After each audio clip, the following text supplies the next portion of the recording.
साधी सिंपल खिचडी बनवण्यासाठी लागणारं साहित्य: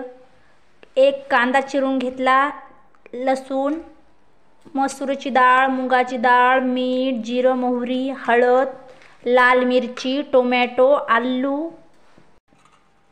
तांदूळ, मोहरी, जिरं, मिरच्या,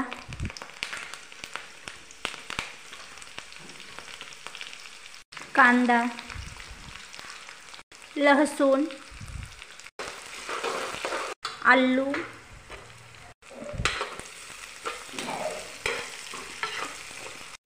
टोमॅटो, हळद, मीठ, कोथिंबीर,